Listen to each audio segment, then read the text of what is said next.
Shalom, yuk join Google Zoom Talitakum.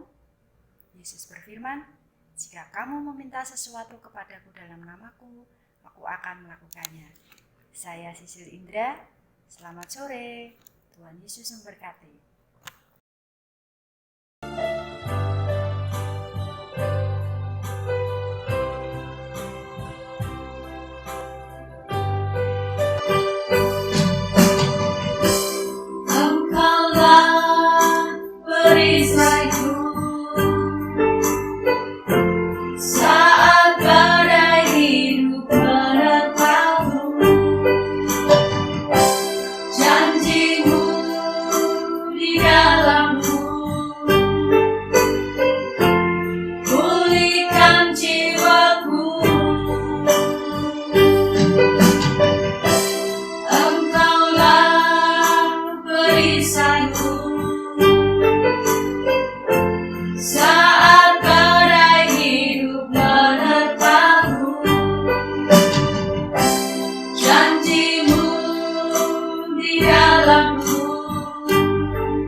Atas nama Bapa dan Putra dan Roh Kudus. Allah Bapa yang bertahta di kerajaan surga, selamat malam Bapa. Terima kasih atas segala kebaikan, kemurahan dan kuasa Roh Kudus-Mu, sehingga sampai hari ini, malam ini masih diberi nafas kehidupan, sehingga kita bisa mengikuti Zoom Talitakum ini. Kami mohon kasih dan karunia-Mu supaya Bapa hadir di tengah kami. Lancarkanlah Zoom Talitakum ini dari awal, pertengahan, dan akhir, sehingga kami bisa menghayati dan memahami segala firman-Mu sebagai pedoman sumber iman kami akan karya keselamatan-Mu. Kami mohon berkat pula ya Bapa untuk Bapak Andreas Pujo. Kuasailah hati dan pikiran yang akan menyampaikan firman-Mu pada malam hari ini. Biarlah Roh Kudus yang bekerja atas dirinya, yang menjadi perpanjangan lidah-Mu. Di sini Tuhan, kami siap mendengarkan dan melaksanakan. Terima kasih Tuhan, kami berdoa dan mengucap syukur. Amin. Atas nama Bapa dan Putra dan Roh Kudus. Amin.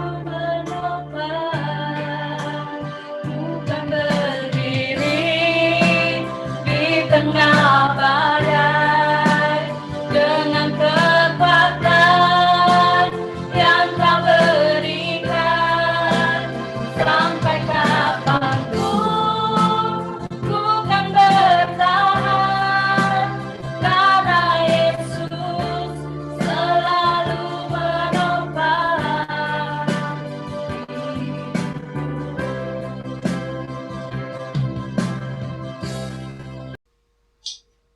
Shalom, salam dahsyat Talitakum. Bapak, Ibu-ibu, dan saudara-saudari yang dikasihi dan yang mengasihi Tuhan Yesus, kita bertemu lagi di Talitakum online ini. Saat ini kita akan bahas tentang kuasa nama Yesus. Sungguh dahsyat dan luar biasa. Banyak dalam firman dituliskan tentang kuasa nama Yesus.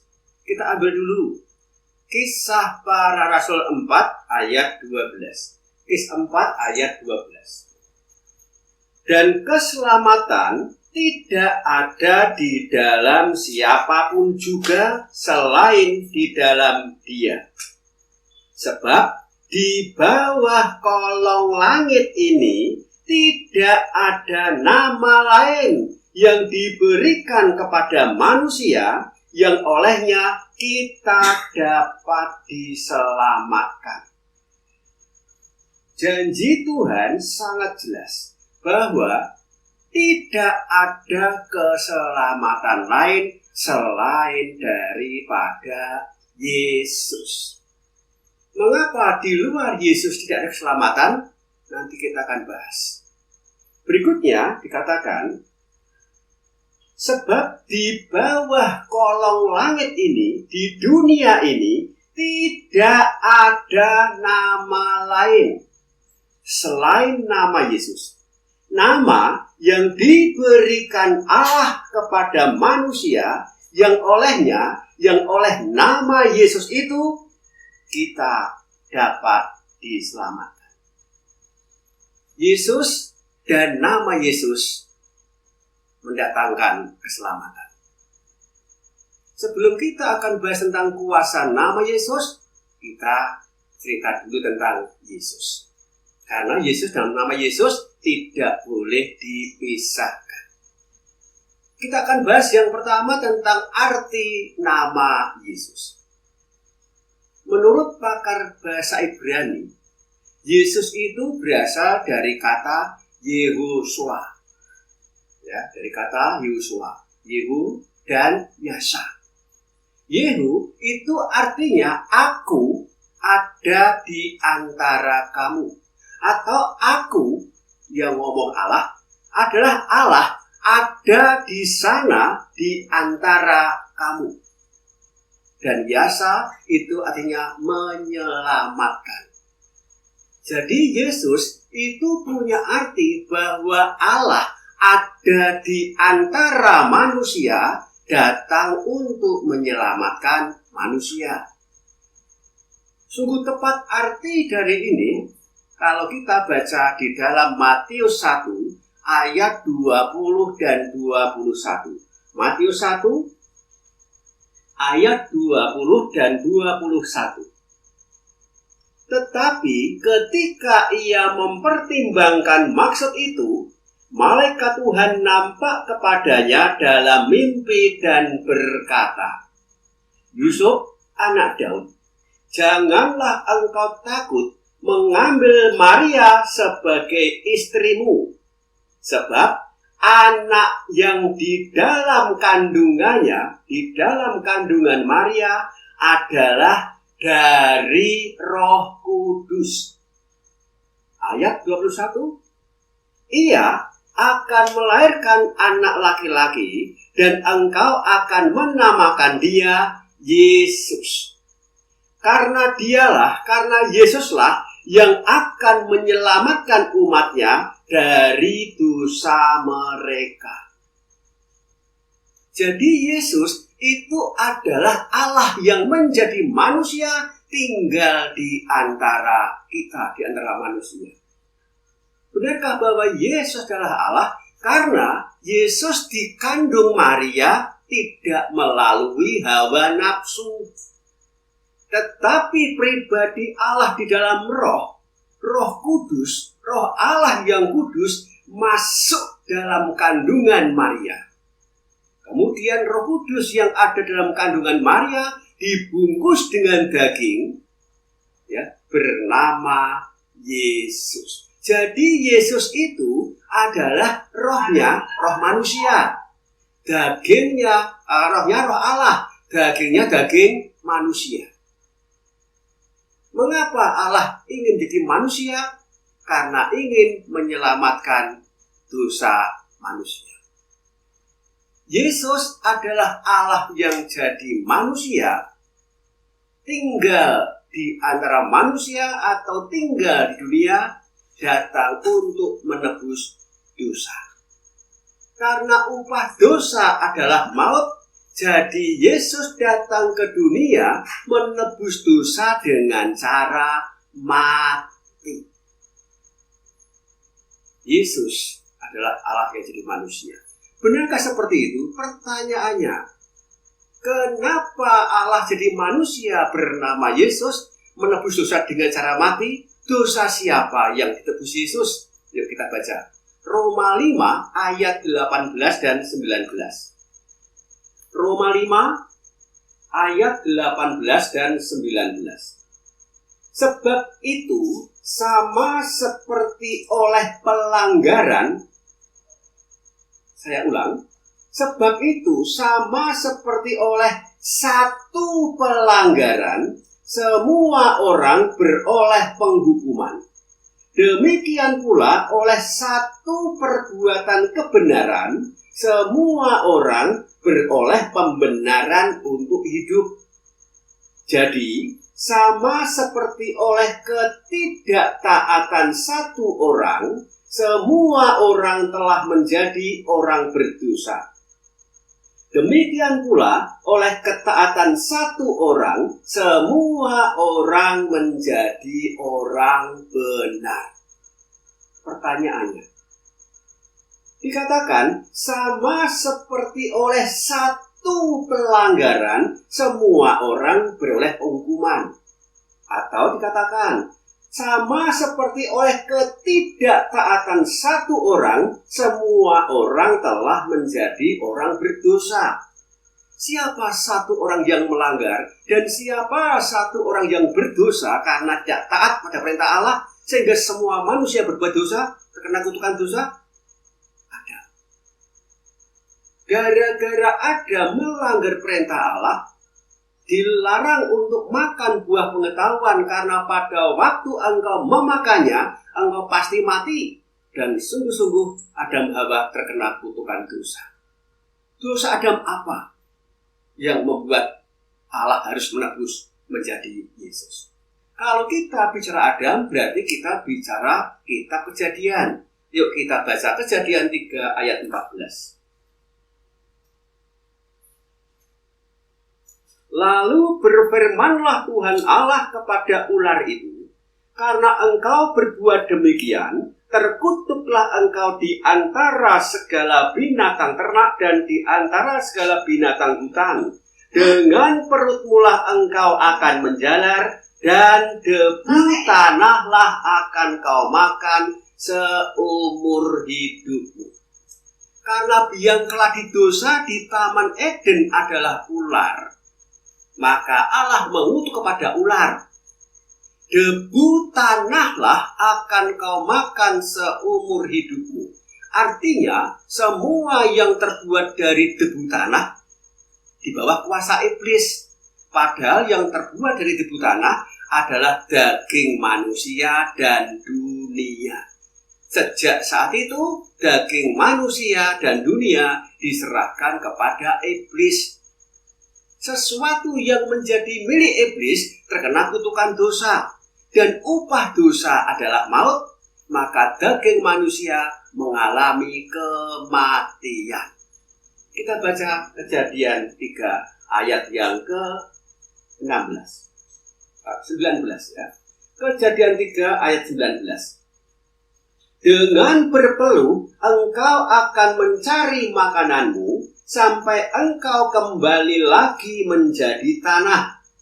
Karena disitulah engkau diambil, sebab engkau debu dan akan kembali menjadi debu.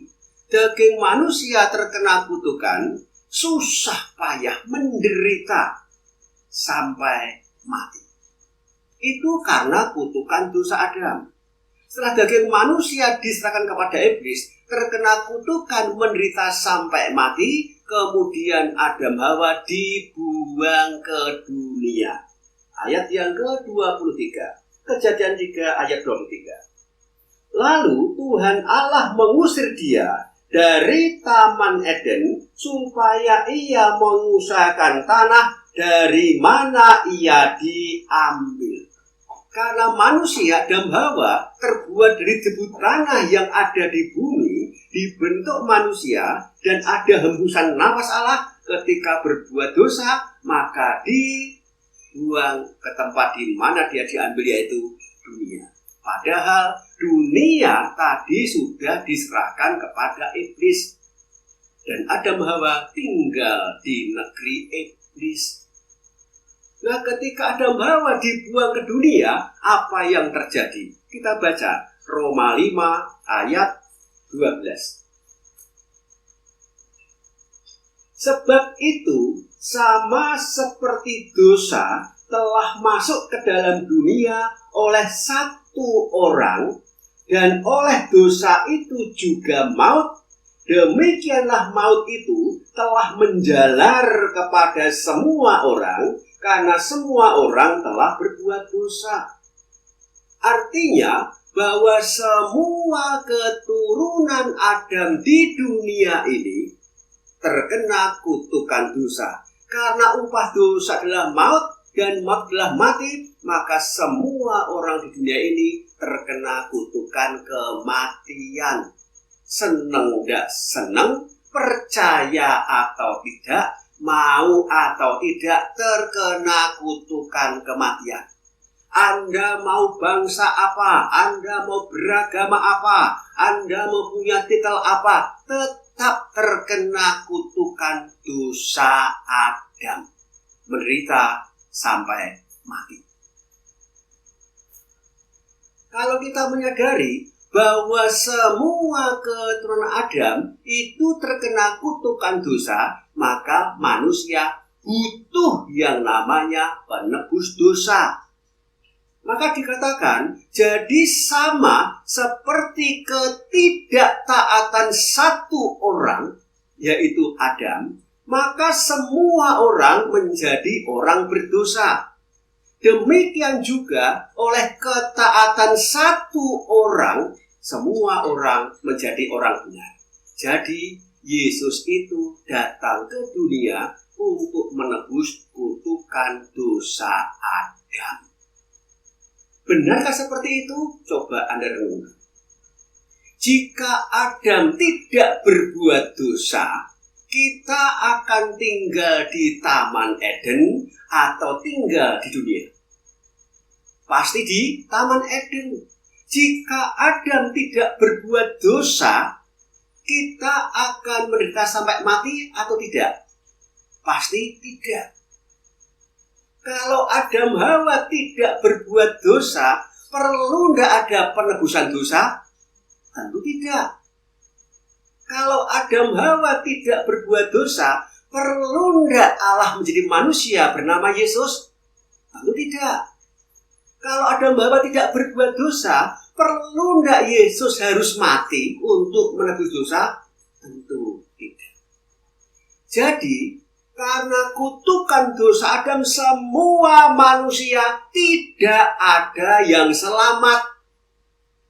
Maka Yesus datang ke dunia ini untuk menebus dosa supaya kita selamat. Dan keselamatan tidak ada di dalam siapapun juga selain di dalam Yesus. Mengapa seperti itu? Semua nabi itu tidak berani menjanjikan keselamatan, tidak berani menjanjikan masuk surga. Hanya Yesus saja. Mengapa hanya Yesus? Karena semua nabi lahir dari hawa nafsu, sedang Yesus lahir dari Roh Kudus. Makanya Yesus adalah Allah yang ada di antara manusia, datang untuk menyelamatkan dosa manusia. Karena upah dosa adalah maut dan maut adalah mati, maka cara menebus dengan cara mati. Kita baca Ibrani 2 ayat 14. Karena anak-anak itu adalah anak-anak dari darah dan daging, maka Allah juga menjadi sama dengan mereka, menjadi darah daging, dan mendapat bagian dalam keadaan darah daging. Karena darah daging terkena kutukan menderita sampai mati, maka Allah dalam daging mendapat bagian yang sama, yaitu menderita sampai mati. Supaya oleh kematiannya supaya oleh kematian Allah dalam daging ini, yaitu Yesus, ia memusnahkan dia, yaitu iblis yang berkuasa atas maut. Jadi sungguh benar bahwa apa yang dikatakan Gabriel kepada Yusuf, bahwa nanti Maria akan melahirkan seorang anak laki-laki, berasal dari Roh Kudus. Dia akan menyelamatkan dosa manusia. Itu adalah Yesus.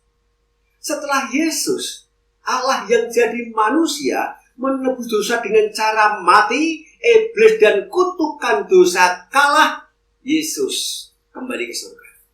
Kita baca Yohanes 3 ayat 13. Tidak ada seorang pun yang telah naik ke surga selain daripada Dia yang telah turun dari surga, yaitu Anak Manusia. Siapakah Anak Manusia ini? Yesus. Tidak ada seorang pun yang telah turun dari surga selain daripada Yesus. Karena apa? Karena memang Yesus berasal dari surga. Dia adalah Allah, turun ke dunia menjadi manusia untuk menebus dosa dengan cara mati.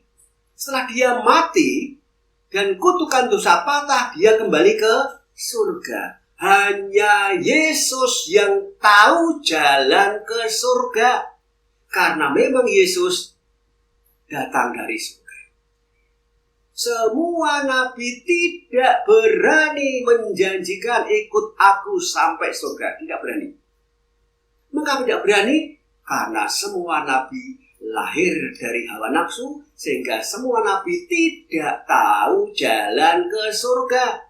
Hanya Yesus yang tahu jalan ke surga, karena Dia adalah Allah yang menjadi manusia. Menebus dosa dengan cara mati, setelah itu kembali ke surga menjadi Allah kembali. Itu adalah Yesus.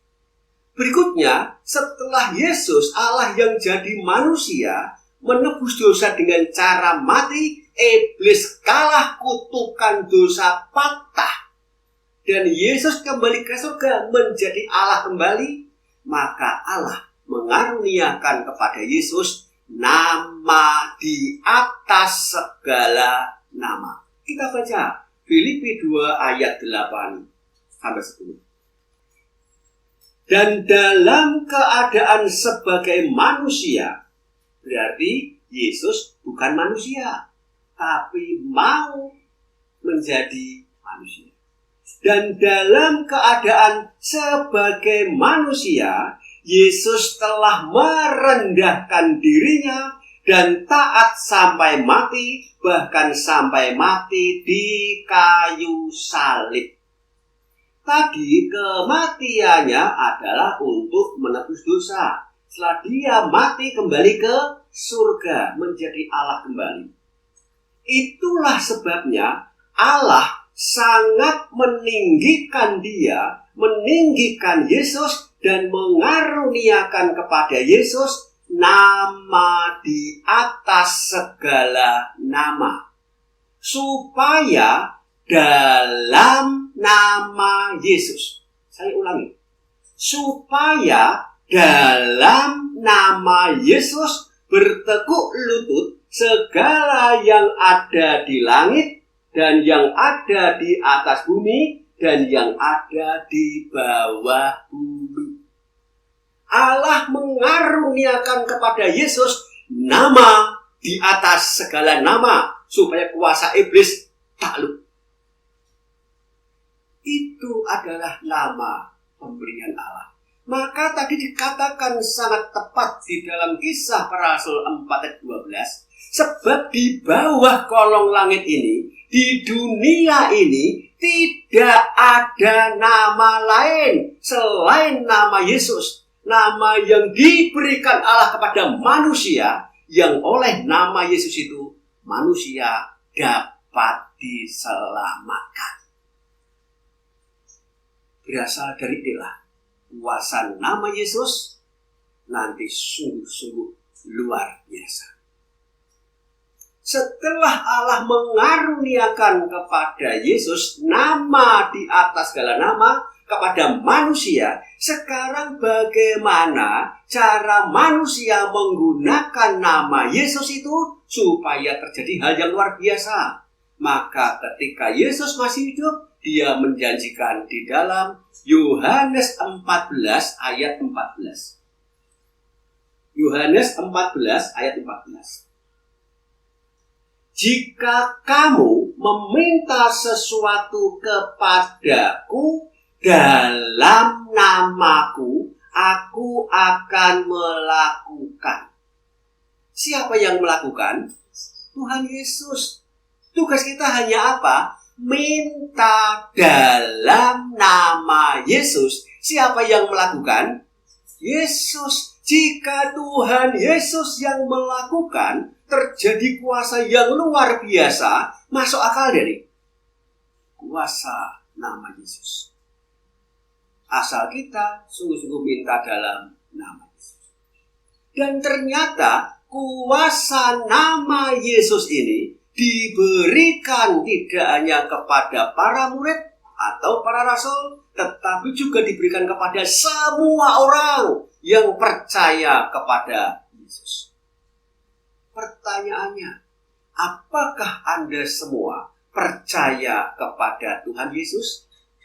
Kalau Anda percaya pada Tuhan Yesus, 5 tanda ini akan menyertai Anda yang percaya kepada Yesus. Kita baca Markus 16 ayat 17 sampai 18. Markus 16 ayat 17 sampai 18.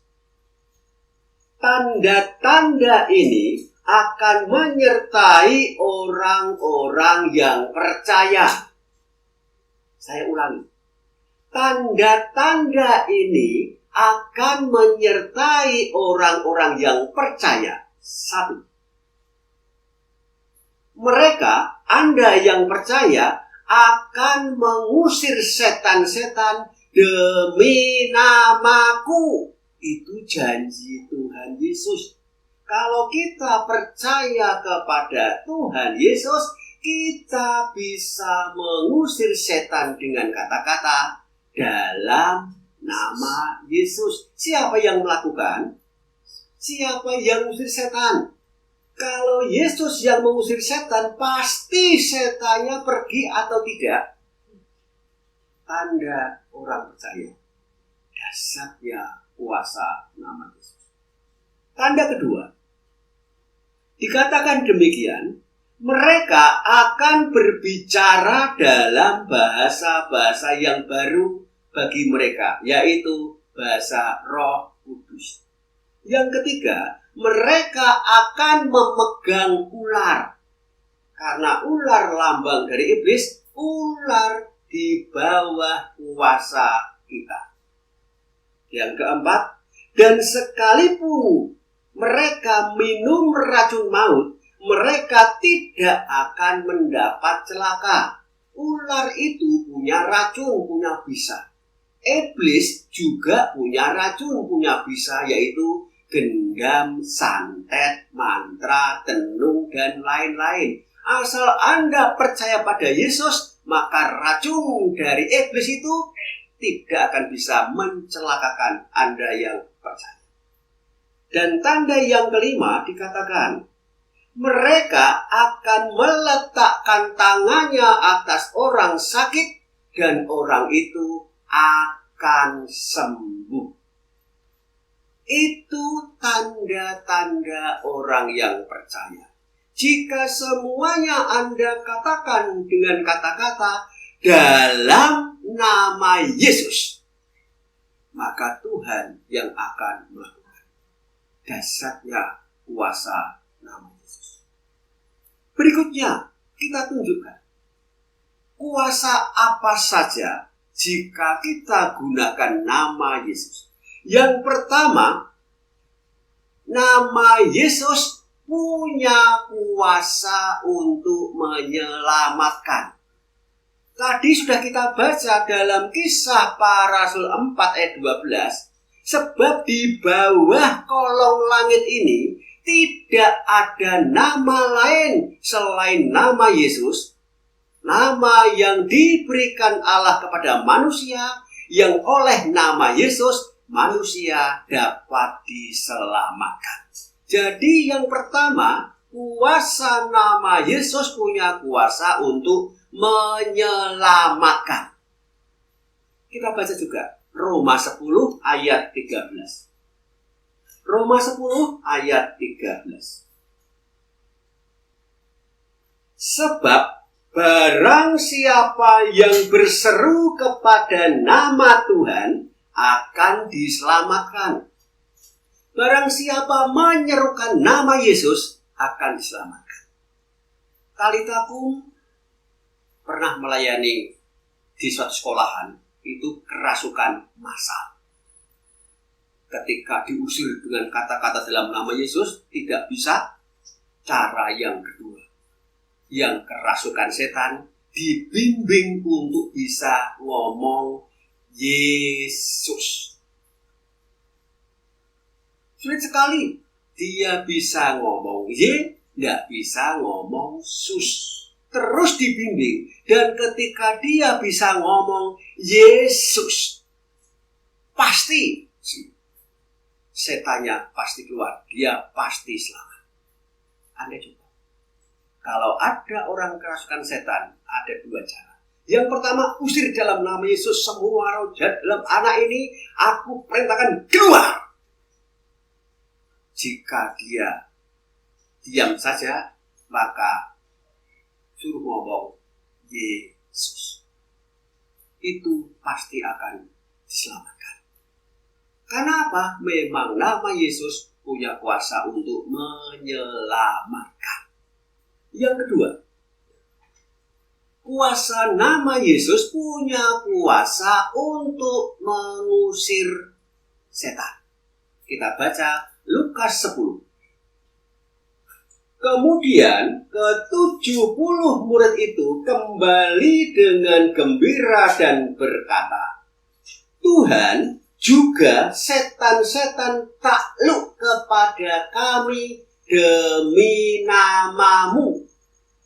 70 murid diutus Yesus, diberi kuasa nama Yesus, dan 40 hari setelah dia melakukan perintah Yesus, pulang laporan bahwa setan-setan takluk kepada yang diutus dengan mengatakan dalam nama Yesus atau demi nama Yesus semua raja keluar dari anak ini. Dan sungguh-sungguh setan takluk. Ketika Tuhan mendengar kesaksian dari ke-70 murid yang lain ini, Tuhan mengatakan demikian. Ayat yang ke-18. Lalu kata Yesus kepada mereka, Aku melihat iblis jatuh seperti kilat dari langit. Sesungguhnya aku telah memberikan kuasa kepada kamu untuk menginjak ular dan kalajengking, dan kuasa untuk menahan kekuatan musuh, sehingga tidak ada yang akan membahayakan kamu.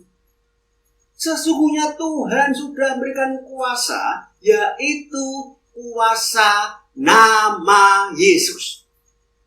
Jika kita sungguh-sungguh percaya bahwa Yesus adalah Allah yang jadi manusia, sudah menebus dosa, sudah mengalahkan iblis dengan cara mati, kemudian Allah mengaruniakan kepada Yesus nama di atas segala nama, supaya dalam nama Yesus semua kuasa iblis takluk.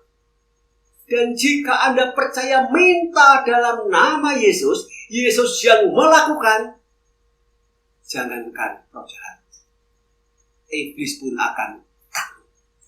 Itu janji Tuhan Yesus. Dan ternyata kuasa nama Yesus ini tidak hanya diberikan kepada para murid untuk mengusir setan. Bahkan orang-orang yang di luar murid Yesus pun itu bisa mengusir setan dalam nama Yesus. Yuk kita baca. Lukas 9 ayat 49 dan 50. Lukas 9 ayat 49 dan 50. Seorang yang bukan murid Yesus mengusir setan. Yohanes berkata, "Guru, kami lihat seorang mengusir setan demi namamu, lalu kami cegah orang itu karena ia bukan pengikut kita." Di sini tidak ditulis apakah dia orang Yunani atau Venesia atau orang Saduki atau orang manapun, tidak ditulis. Tapi Yohanes mengatakan dia bukan dari pengikut kita, tapi dia bisa mengusir setan dengan kata-kata dalam nama Yesus. Maka Yohanes mencegah orang itu. Apa jawab Yesus? Ayat 50 dikatakan demikian. Yesus berkata kepada Yohanes, "Jangan kamu cegah, sebab barang siapa tidak melawan kamu, ia di pihak kamu." Jadi, kalau ada orang-orang di luar murid Yesus, kalau ada orang-orang di luar gereja, kalau ada orang-orang yang mungkin belum menjadi anggota suatu gereja dan mereka bisa mengusir setan dalam nama Yesus, apakah mereka harus kita larang? Tidak. Tuhan pun tidak melarang. Dan itu terjadi di kelompok tali tabung ini. Orang-orang non di luar gereja yang percaya pada Yesus, mereka juga bisa mengusir setan dalam nama Yesus. Dahsyatnya kuasa nama Yesus bisa untuk mengusir setan. Berikutnya kita baca Kisah Para Rasul 16 ayat 16 sampai 18. Kisah Para Rasul 16 ayat 16 sampai dengan 18. Pada suatu kali ketika kami pergi ke tempat sembahyang itu, kami bertemu dengan seorang hamba perempuan yang mempunyai roh tenu. Dengan tenungan-tenungannya, tuan-tuannya memperoleh penghasilan besar. Kalau zaman sekarang itu namanya santet. Jadi kalau ada orang yang kira-kira lebih sukses dan dia ingin menjatuhkan, maka orang itu disantet, ditenung. Sehingga nanti musuhnya saingannya mati dan usaha dia bisa berhasil. Maka orang yang berhasil ini akan memberikan uang yang sangat banyak kepada roh tenung ini atau dukun ini. Ya. Kemudian dikatakan demikian, ia mengikuti Paulus dan kami dari belakang sambil berseru, katanya. Jadi perempuan yang dikuasai tenung ini berkata demikian, orang-orang ini adalah hamba Allah yang maha tinggi. Mereka memberitakan kepadamu jalan kepada keselamatan. Menurut Anda, perkataan ini benar apa tidak? Benar. Tetapi itu tidak baik. Baik, tapi tidak benar. Karena saya katakan benar, memang Yesus yang diimani Paulus itu membawa kepada jalan keselamatan. Tetapi karena ini yang mengatakan adalah dukun, orang nanti bisa menilai bahwa Yesus adalah dukunnya dukun. Dia nanti dikatakan dengan penghulu setan, dengan kuasa Beelzebul, Yesus mengusir setan. Maka begitu ngomong seperti ini karena yang ngomong adalah dukun, apa kata Paulus? Ayat 18 dikatakan demikian. Hal itu dilakukannya beberapa hari lamanya. Ya, jadi dukun ini mengatakan seperti itu beberapa hari lamanya. Tetapi ketika Paulus tidak tahan lagi akan gangguan itu, ia berpaling dan berkata kepada roh itu. Anda perhatikan, dia tidak berkata kepada perempuan itu. Dia berkata kepada roh itu, roh tenung itu. Demikian. Demi nama Yesus Kristus, aku menyuruh engkau keluar dari perempuan ini. Seketika itu juga keluarlah roh. Artinya, saat kita akan mengusir setan atau orang yang kerasukan setan, ingat-ingat, kita mengusir roh jahatnya. Kita berkata-kata kepada roh jahatnya untuk kita usir. Tapi kalau diusir tidak mau, kita berkata kepada roh manusia yang kerasukan untuk bilang, Yesus. Kita tidak bicara pada daging, kita bicara pada roh, entah roh manusia atau roh jahatnya. Paulus juga berkata kepada roh tenung untuk keluar demi nama Yesus, dan roh itu keluar. Dan ketika Talitakum mempraktekkan kuasa nama ini seperti yang Tuhan perintahkan dalam firman-Nya, maka banyak orang kerasukan yang diselamatkan. Banyak orang-orang sakti di Talitakum yang bertobat pelepasan. Begitu dia ngomong Yesus, ilmunya protol semua. Karena apa? Nama Yesus punya kuasa untuk mengusir setan. Dahsyat sekali kuasa nama ini. Mengapa dahsyat? Karena itu adalah nama yang diberikan Allah kepada manusia untuk mendapatkan keselamatan. Nama Yesus adalah nama di atas segala nama.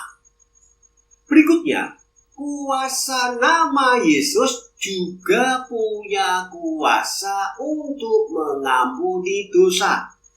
Kita baca Kisah Para Rasul 10 ayat 43. Kisah Para Rasul 10 ayat 43.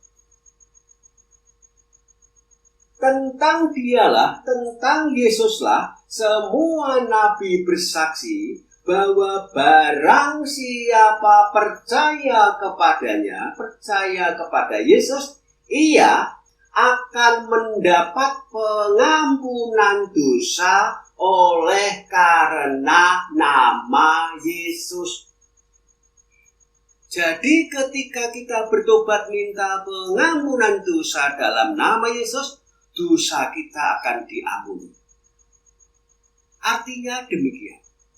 Orang itu berdosa karena dia melakukan perintah iblis dengan melanggar perintah Allah. Ketika orang berdosa, otomatis roh jahat masuk dalam diri orang itu. Nah, roh jahat itu takluk di bawah kuasa nama Yesus. Jadi waktu kita bertobat minta pengampunan dosa dalam nama Yesus, maka roh jahat yang ada dalam diri kita yang kita masukkan lewat perbuatan dosa, maka roh jahat akan keluar. Bertobat, minta pengampunan dosa dalam nama Yesus. Bertobat, minta pengampunan dosa dalam nama Yesus, maka dosa kita diampuni. Kita baca lagi 1 Yohanes 2 ayat 12. Surat Yohanes 1 Yohanes 2 ayat 12. Aku menulis kepada kamu, hai anak-anak, sebab dosamu telah diampuni oleh karena namanya. Oleh karena nama Yesus, dosamu diampuni. Jadi waktu kita bertobat minta pengampunan dosa dalam nama Yesus, dosa kita diampuni. Bagi kita, bagi Anda yang Katolik memang ada, waktu kita sakramen tobat, kita mengaku dosa di hadapan pastor atau di hadapan romo. Tetapi dikatakan kita bisa bertobat minta pengampunan dosa dalam nama Yesus. Mengapa demikian?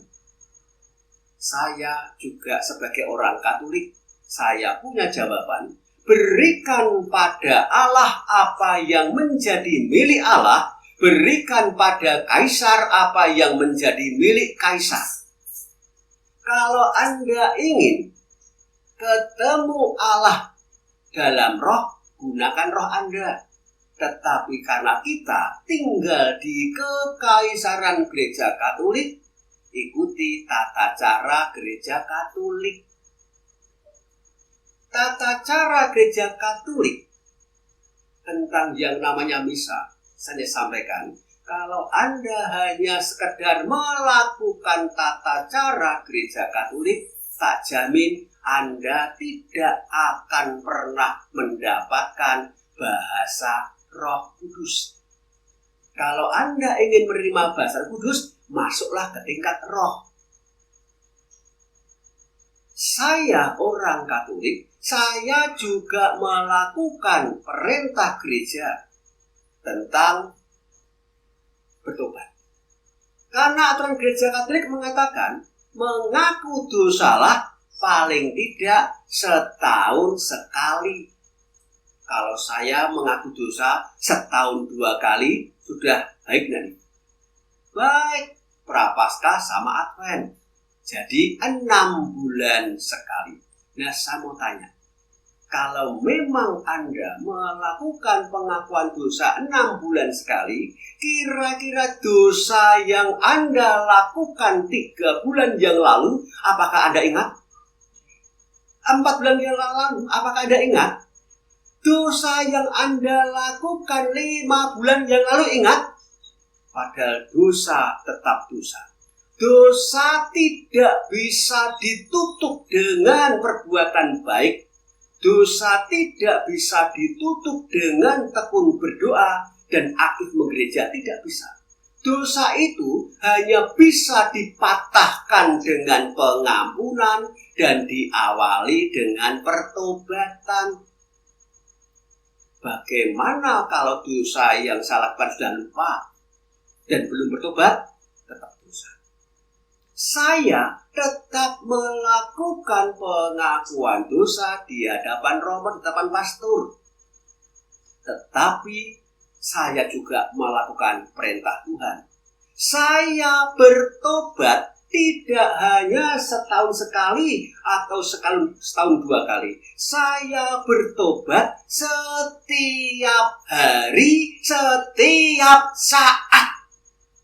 Ketika saya terpancing emosi dan saya sungguh-sungguh berbuat dosa, entah dengan pikiran, perkataan, atau tindakan, seketika itu juga saya katakan, Tuhan Yesus, ampunilah mulutku, ampunilah hatiku yang telah berbuat dosa karena terpancing emosi. Ampuni aku orang berdosa ini dalam nama Yesus. Maka roh jahat yang masuk dalam mulut saya, roh jahat yang masuk dalam hati saya akan diampuni. Bertobatlah setiap hari, setiap saat. Walaupun nanti kita tetap harus mengaku dosa di hadapan pastor. Jadi kuasa nama Yesus itu sungguh-sungguh punya kuasa untuk mengampuni dosa. Berikutnya, kuasa nama Yesus itu punya kuasa untuk menyembuhkan. Kita baca Kisah Para Rasul 3 ayat 6-8. Tetapi Petrus berkata, emas dan perak tidak ada padaku, tetapi apa yang kupunyai kuberikan kepadamu. Demi nama Yesus Kristus orang Nazaret itu, berjalanlah. Jadi, Petrus mengatakan, emas dan perak tidak ada padaku. Jamu dan obat tidak ada padaku. Apa yang kupunyai kuberikan kepadamu, yaitu kuasa nama Yesus. Maka Paulus mengatakan, demi nama Yesus Kristus orang Nazaret itu, berjalanlah. Apa yang terjadi? Katakan demikian. Lalu ia memegang tangan orang itu dan membantu dia berdiri. Seketika itu juga kuatlah kaki dan mata kaki orang itu. Ia melonjak berdiri lalu berjalan kian kemari dan mengikuti mereka ke dalam bait Allah, berjalan dan melompat-lompat serta memuji Allah. Orang yang lumpuh ini disembuhkan oleh Petrus dengan kata-kata dalam nama Yesus. Kemudian Petrus ditangkap oleh ahli Taurat. Kemudian dia ditanya, karena apa? Ini kok bisa membuat orang lumpuh berjalan? Kita baca. Inilah kesaksian Petrus. Kisah 4. Ya, Kisah pasal 4 ayat 8 sampai 10. Maka jawab Petrus penuh dengan Roh Kudus, hai pemimpin-pemimpin umat dan tua-tua, jika kami sekarang harus diperiksa karena suatu kebajikan kepada orang sakit dan harus menerangkan dengan kuasa manakah orang itu disembuhkan, maka ketahuilah oleh kamu sekalian dan oleh seluruh umat Israel bahwa dalam nama Yesus Kristus, orang Nazaret yang telah kamu salibkan, tetapi yang telah dibangkitkan Allah dari antara orang mati, bahwa oleh karena Yesus itulah orang ini berdiri dengan sehat sekarang di hadapan kamu. Jadi kuasa nama Yesus itu punya kuasa untuk menyembuhkan. Tarithakum pun juga sama. Ketika orang percaya pada nama Yesus yang kena penyakit jantung, dia katakan dalam nama Yesus, penyakit jantung aku perintahkan sembuh. Dan sungguh-sungguh Tuhan menyembuhkan. Tetapi untuk bisa mengatakan seperti itu, orang harus punya iman. Nah, iman itulah yang sangat penting. Tetapi di sini dikatakan bahwa nama Yesus memang punya kuasa untuk menyembuhkan. Berikutnya, ternyata kuasa nama Yesus ini juga punya kuasa menjadikan kita menjadi anak-anak Allah. Kita baca Yohanes 1 ayat 12. Tetapi semua orang yang menerimanya, semua orang yang menerima Yesus, diberi Yesus kuasa supaya menjadi anak-anak Allah, yaitu mereka yang percaya dalam namanya. Anda menerima Yesus dan Anda percaya kepada nama Yesus, Anda menjadi anak-anak Allah. Begitu dahsyat dan luar biasa.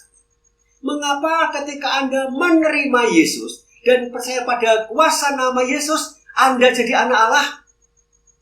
Karena Anda begitu percaya pada Yesus, menerima Yesus, berarti Anda menerima Allah yang jadi manusia, mati untuk menebus kutukan dosa yang Anda terima. Anda terima Yesus, Anda terima penebusan dosa. Setelah Anda terima Yesus, Anda gunakan nama Yesus, Anda menjadi anak Allah yang punya kuasa. Itu kuasa nama Yesus. Bahkan kuasa nama Yesus juga punya kuasa untuk membaptis. Kita baca Kisah 2 ayat 38. Jawab Petrus kepada mereka, bertobatlah dan hendaklah kamu masing-masing memberi dirimu dibaptis dalam nama Yesus Kristus untuk pengampunan dosamu. Maka kamu akan menerima karunia. Jadi sebelum ada baptisan itu harus bertobat. Walaupun pada firman yang lain bahwa kita harus membaptis atau pastor membaptis dengan kata-kata nama Bapa, nama Anak, nama Roh Kudus. Aku membaptis kamu demi nama Bapa dan Putra dan Roh Kudus. Tetapi ayat ini mengatakan bahwa nama Yesus juga punya kuasa untuk membaptis. Ya, ini beberapa kuasa nama Yesus. Kemudian berikutnya, begitu Anda nanti percaya kepada nama Yesus, nama Yesus sudah menguasai langkah Anda, itu ada resikonya. Resikonya sangat-sangat tidak enak. Tidak percaya? Yuk kita baca.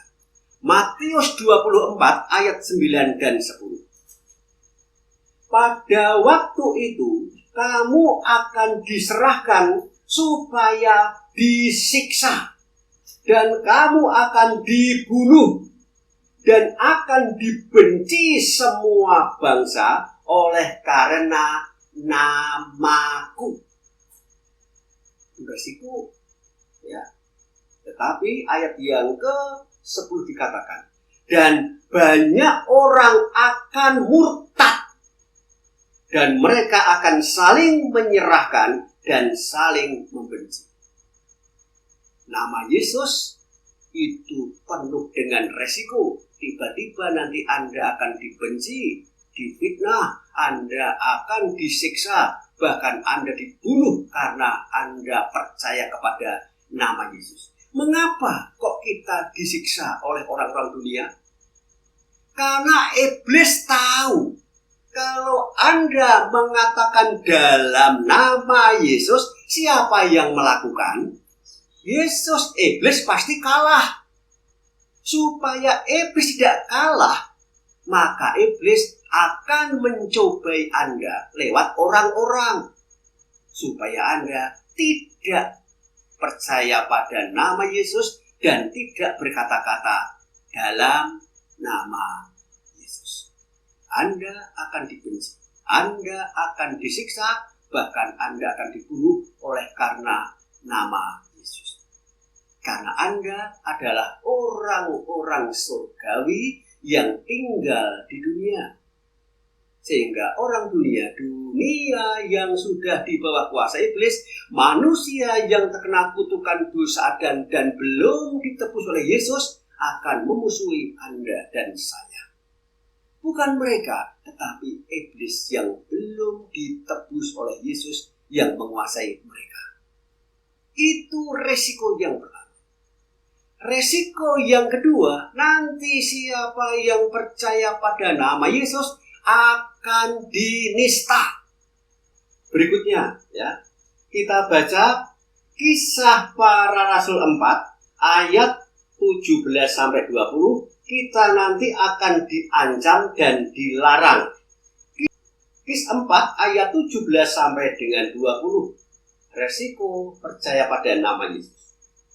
Tetapi supaya hal itu jangan makin luas tersiar di antara orang banyak, baiklah kita mengancam dan melarang mereka supaya mereka jangan berbicara lagi dengan siapapun dalam nama itu. Petrus diancam dan dilarang untuk mengucapkan nama itu. Nama siapa? Nama Yesus. Ayat 18. Dan setelah keduanya disuruh masuk, mereka diperintahkan supaya sama sekali jangan berbicara atau mengajar lagi dalam nama Yesus. Jadi dikatakan bahwa mereka akan diancam dan dilarang untuk mengatakan dan mengajarkan nama Yesus. Ayat yang 19. Tetapi Petrus dan Yohanes menjawab mereka, silahkan kamu putuskan sendiri manakah yang benar di hadapan Allah? Taat kepada kamu atau taat kepada Allah? Pilih mana? Taat kepada orang, pada manusia, atau taat kepada Allah? Karena Petrus dan Yohanes waktu masih bersama dengan Yesus sudah dijanjikan, jika kamu meminta sesuatu kepadaku dalam namaku, aku akan melakukannya. Sebelum Petrus dan Yohanes diutus oleh Yesus, Petrus dan Yohanes diberi kuasa nama Yesus supaya bisa mengusir setan dan menyembuhkan. Nah, ketika dipraktekkan dan sungguh-sungguh terjadi kuasa, kemudian dilarang dan diancam oleh ahli Taurat, maka Petrus mengatakan, manakah yang harus kamu pilih? Taat kepada manusia atau taat kepada Allah? Taat kepada Allah. Ayat 20 dikatakan demikian. Sebab tidak mungkin bagi kami untuk tidak berkata-kata tentang apa yang telah kami lihat dan yang telah kami dengar. Mengapa ahli Taurat melarang Petrus dan Yohanes untuk mengucapkan nama Yesus? Saya kadang-kadang juga berpikir, yang membunuh Yesus, yang menyalibkan Yesus sebenarnya bukan Pontius Pilatus. Yang membunuh Yesus itu adalah ahli Taurat yang tahu tentang kebenaran. Yang melarang Petrus dan Yohanes adalah yang tahu tentang kebenaran. Nah, pertanyaannya, jika Anda sudah percaya pada Yesus dan percaya kepada nama Yesus, suatu saat kalau Anda dilarang untuk mengucapkan kata-kata dalam nama Yesus, saya mau bertanya, Anda mau taat kepada perintah orang atau taat pada perintah Allah? Katakan dalam nama Yesus. Itu Tuhan sendiri yang memerintahkan dan menjanjikan. Mengapa banyak larangan untuk kita bisa ngomong dalam nama Yesus? Karena iblis tahu kalau Anda berbicara atau berdoa dengan kata-kata dalam nama Yesus, iblis kalah. Supaya iblis bisa menang, satu, Anda akan dibikin lupa untuk mengatakan dalam nama Yesus.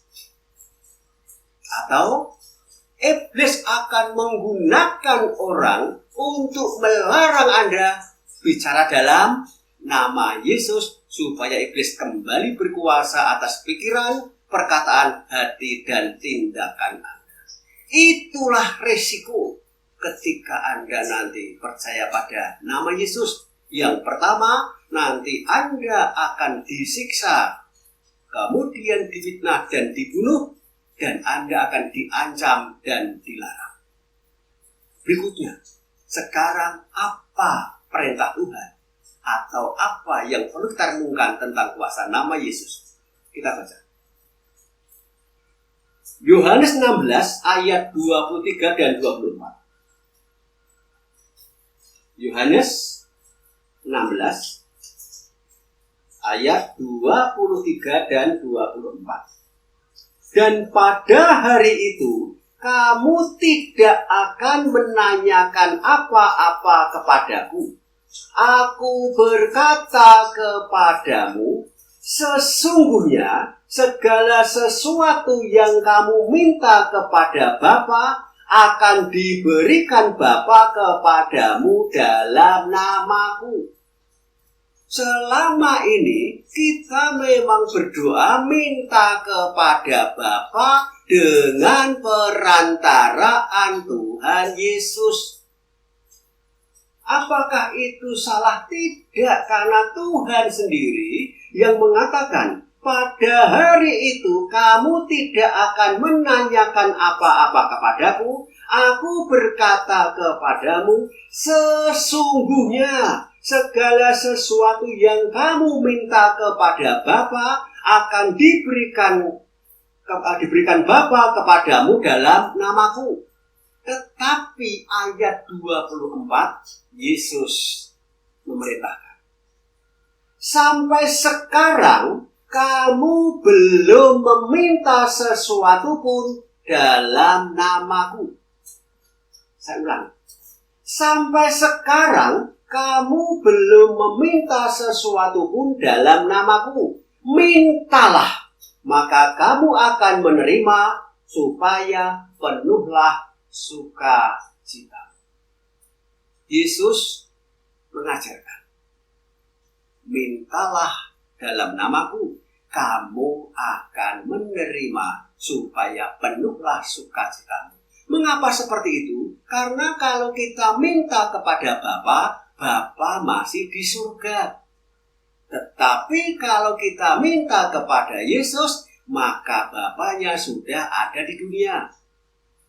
Karena apa? Allah Bapa. Kalau kita ngomong Allah Bapa, Bapa di surga, manusia di dunia. Ada jurang dosa karena dosa ada.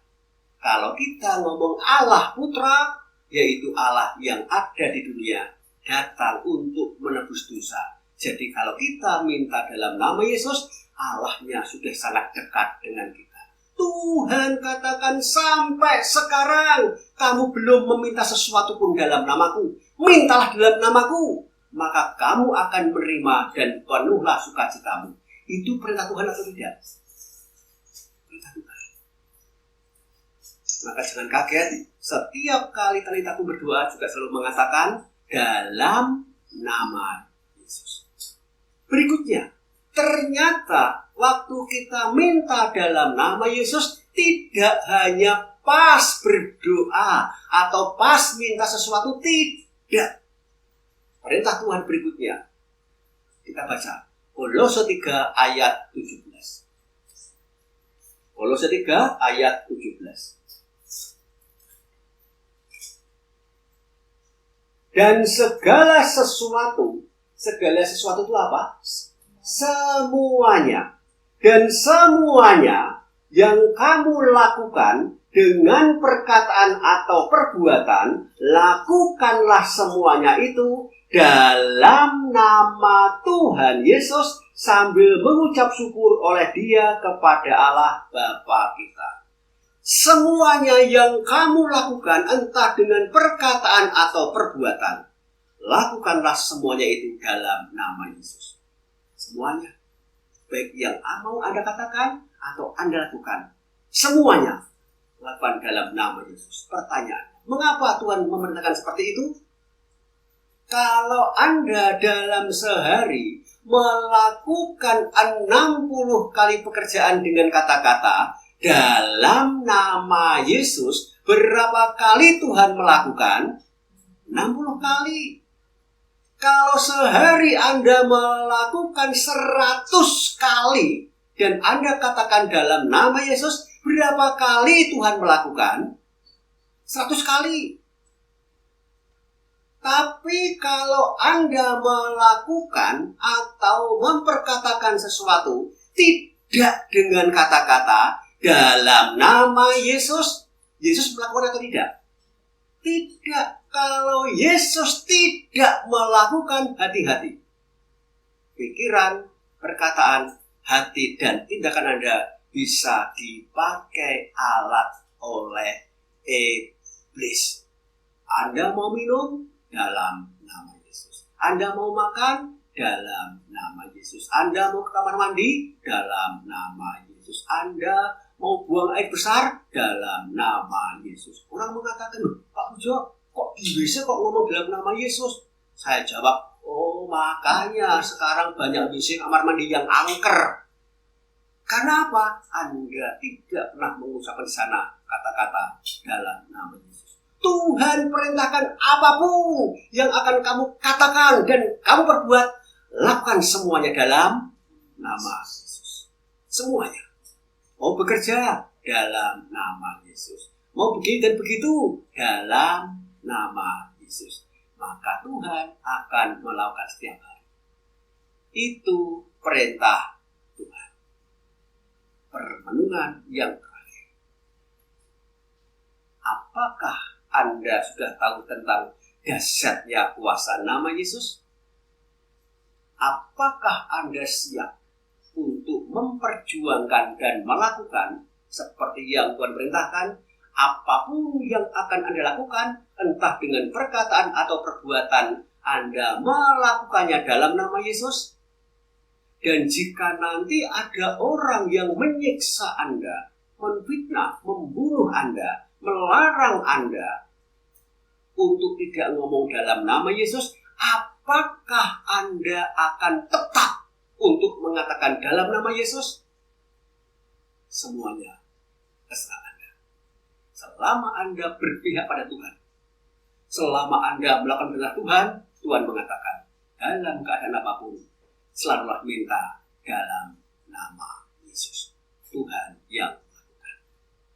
Kita akan minta kepada Tuhan Yesus hari ini kuasa nama Yesus dan pikiran serta hati untuk tetap setia mengucapkan dalam nama Yesus apapun risiko. Mari kita masuk dalam hati.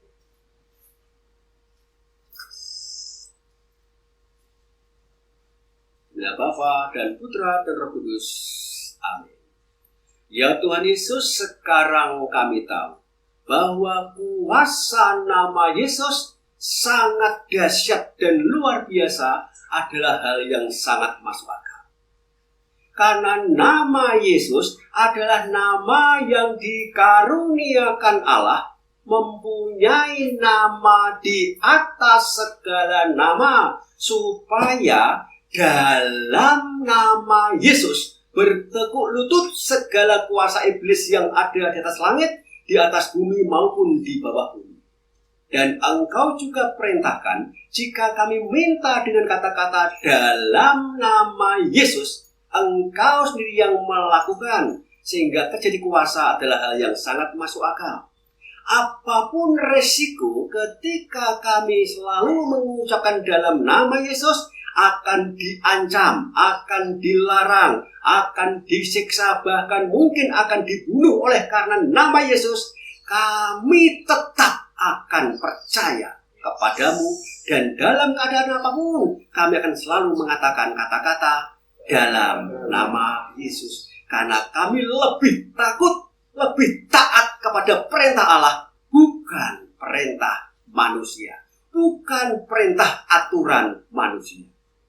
Dalam nama Yesus. Maka Tuhan, berikanlah kami dua hal. Yang pertama, berikanlah kami kuasa nama Yesus. Yang kedua, berikanlah kami hati untuk kuat dalam keadaan apapun selalu mengucapkan dalam nama Yesus. Mari kita angkat tangan kita minta kuasa nama Yesus. Dalam nama Yesus.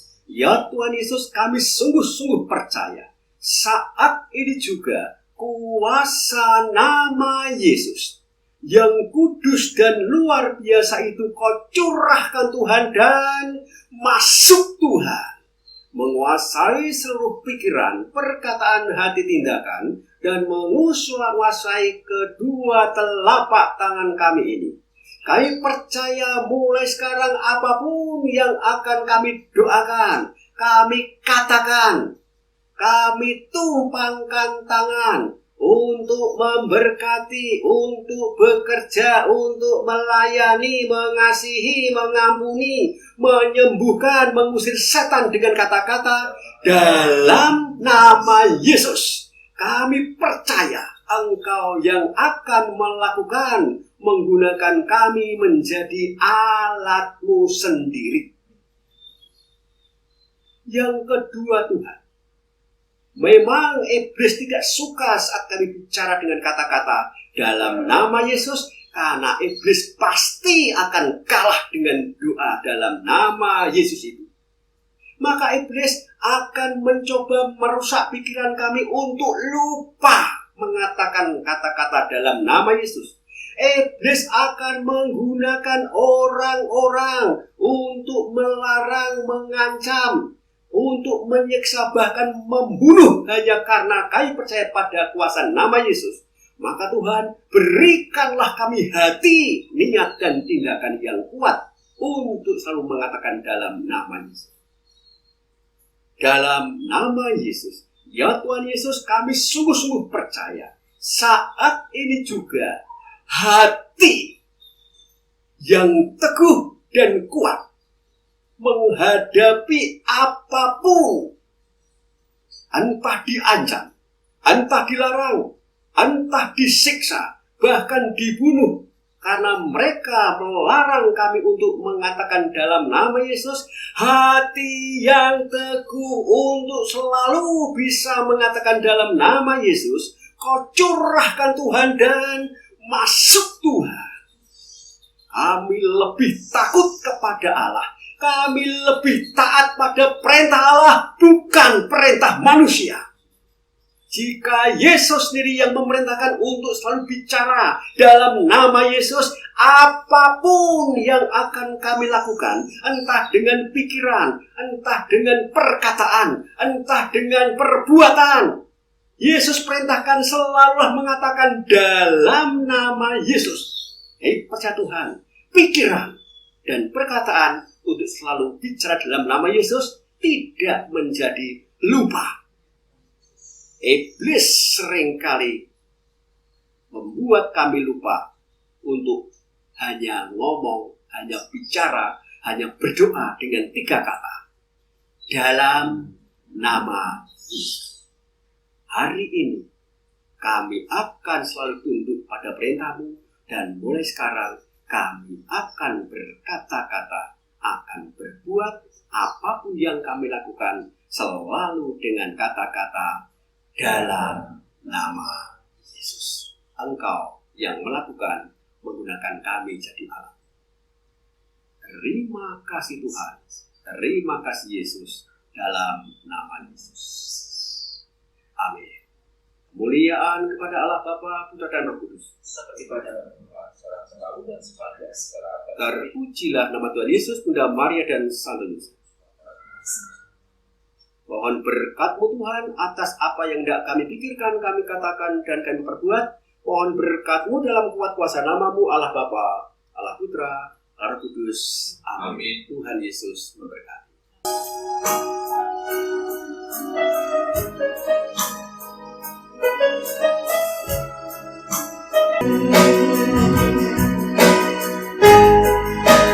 Tinggal dalam indahnya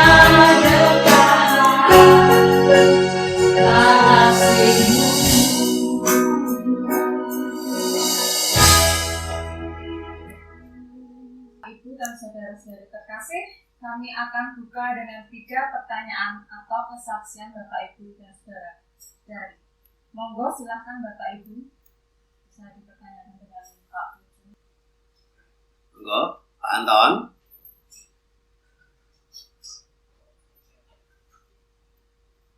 Bisa. Bisa? Ya. Saya mau menanyakan ada KIS 2 ayat 33, siapapun bisa untuk membaptis Pak Pujo. Walaupun saya orang awam, apakah saya juga bisa sesuai dengan perintah yang ada di Injil tadi? Cara gereja orang Katolik memang seharusnya baptis adalah tugas dari pastor. Tapi dalam keadaan darurat, misalnya orang itu sudah di ICU, orang itu sudah mau mati, kemudian dia minta dibaptis atau keluarga minta dibaptis, boleh kita membaptis. Ya, nanti kita sampaikan pada keluarganya, ya, kita bisa menjalankan atau keluarga minta nama baptis siapa. Jadi kita katakan saja, ya, saudaraku Yohanes misalnya, ya, aku membaptis kamu demi nama Bapa dan Putra dan Roh Kudus. Amin. Dalam keadaan darurat boleh orang awam membaptis. Tapi kalau tidak darurat, tidak boleh. Itu adalah tugasnya pastor atau pendeta ya, di Katolik dalam badan darurat. Ya, jelas ya? Ya. Monggo, ada yang lain? Saya Pak. Ya, monggo Pak Don. Pak, kesaksian kan sudah banyak kita dengar ya Pak. Iya. Baik di luar umat kita maupun dari umat kita. Iya. Itu di antara kita semua atau banyak umat kita itu kan saling mendoakan Pak. Iya. Dengan tadi yang telah dibicarakan tadi, dalam nama Yesus, titik-titik sembuh, dalam nama Yesus orang ini berubah dan berbuat baik. Tapi dalam kenyataannya itu masih ada orang-orang yang belum tersentuh itu Pak. Seperti yang lagi ramai sekarang, MRS itu mestinya kan sudah banyak orang yang mendoakan. Tapi kenyataannya belum tersentuh juga dan malah membuat negeri ini menjadi kacau Pak. Nah itu bagaimana menurut Pak Pujo dan di lain negara juga masih banyak yang belum tersentuh oleh kuasa-kuasa dalam nama Tuhan Yesus Pak. Suwun Pak. Ya. Yang pertama ya, kita belajar bahwa justru orang-orang seperti itu yang mendatangkan berkat bagi kita.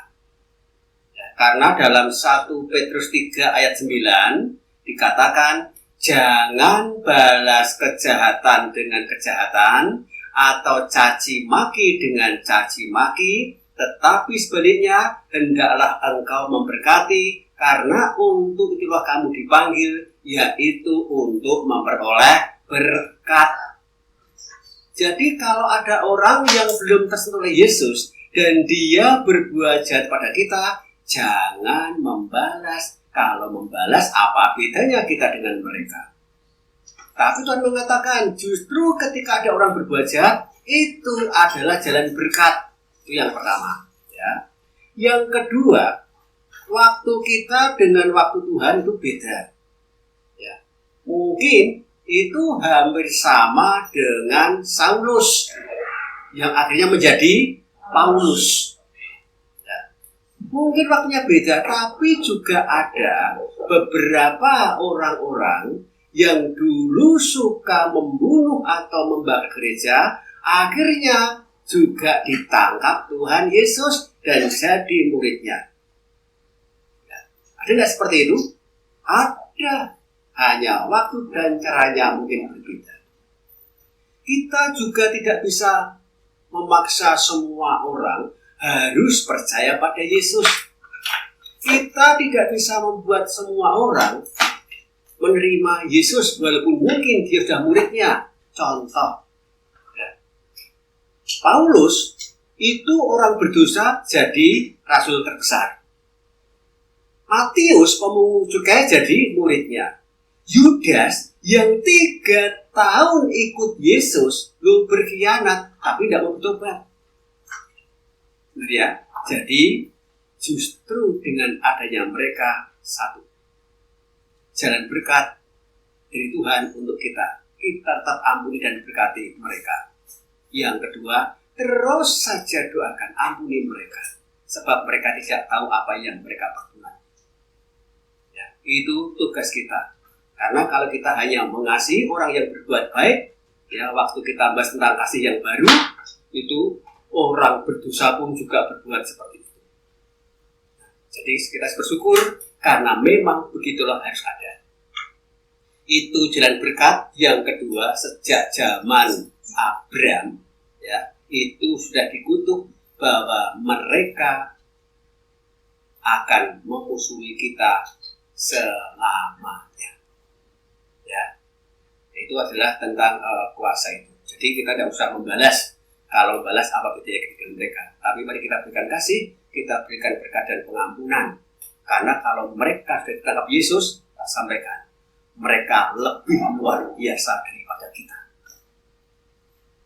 karena mereka sungguh-sungguh belajar mencari Allah total. Hanya mungkin yang dia imani berbeda. Jelas ya? Jangan putus asa untuk mendoakan mereka. Monggo, siapa lagi Bapak Ibu yang mau bertanya? Yang satu lagi. Ya. Ya, Dian Pak Pujo. Ya, selamat malam. Malam Gimana? Pak. Ya, Dalam tradisi gereja Katolik kan kata-kata dalam nama Yesus itu kan kurang dikenal Pak ya. ya. Bagaimana dengan orang-orang yang berdoa dengan tanpa menggunakan dalam nama Yesus, tapi doanya terkabul Pak, seperti yang sering diumumkan di gereja-gereja itu Pak, ucapan syukur. Ya. Seperti itu Pak. Ya. Tadi sudah terjawab dalam Yohanes 16 ayat yang ke-23. Ya. Kamu minta kepada Bapa di dalam namaku dan kamu juga menerima. Karena kita minta kepada Bapa dengan perantaraan Yesus dan kita menerima. Tetapi Yesus mengatakan berikutnya, sampai sekarang kamu belum meminta sesuatu pun kepadaku dalam namaku. Mintalah, maka kamu akan menerima dan penuhlah sukacita. Kalau kita minta kepada Bapa, Bapaknya, Allahnya itu masih jauh di sana. Tetapi kalau kita minta dalam nama Yesus, Allahnya sudah dekat dengan kita. Ya. Jadi apakah dikabulkan? Dikabulkan. Hanya kita butuh yang namanya kekusukan, ya. Kemudian ketaatan yang luar biasa. Tetapi jika kita minta dalam nama Yesus, dalam keadaan mendesak, ya, hanya berkata 4 kata, misalnya kita bertemu dengan roh jahat, kita katakan dalam nama Yesus keluar.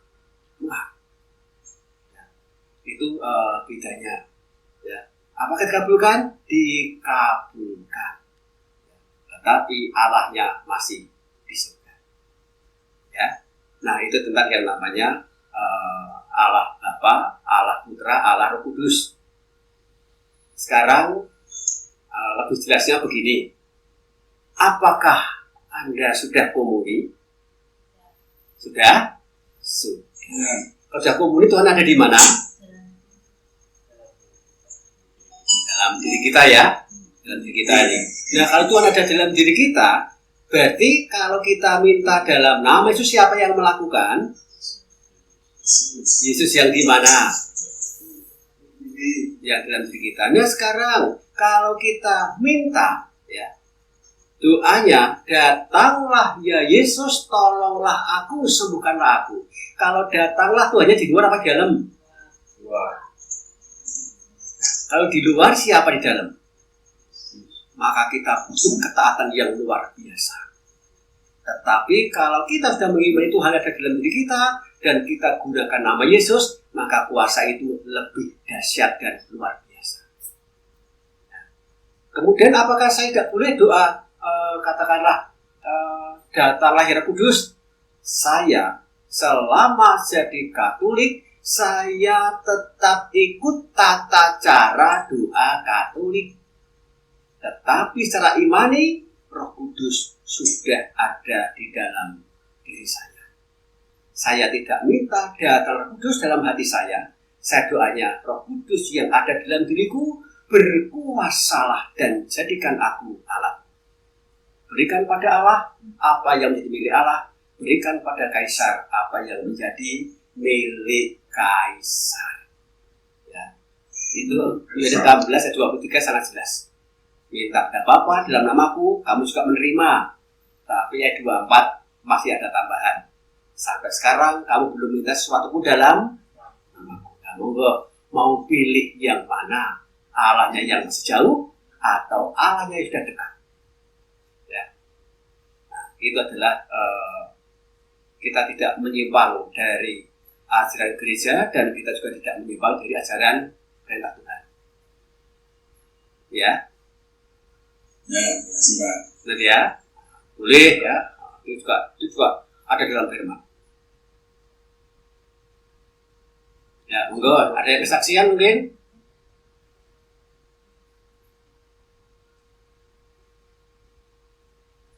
Tentang kuasa nama Yesus. Terima kasih. Karena keterbatasan waktu, kita tutup sesi tanya jawab ini gitu Bapak Ibu. Bagi Bapak Ibu yang berkenan dan masih ingin bertanya secara pribadi, bisa langsung ke nomor WA-nya Pak Pujo dengan nomor 083 838 331 411. Terima kasih Bapak Ibu. Selamat malam, berkah dalam Tuhan Yesus memberkati. Selamat malam. Ya, sama-sama terberkati.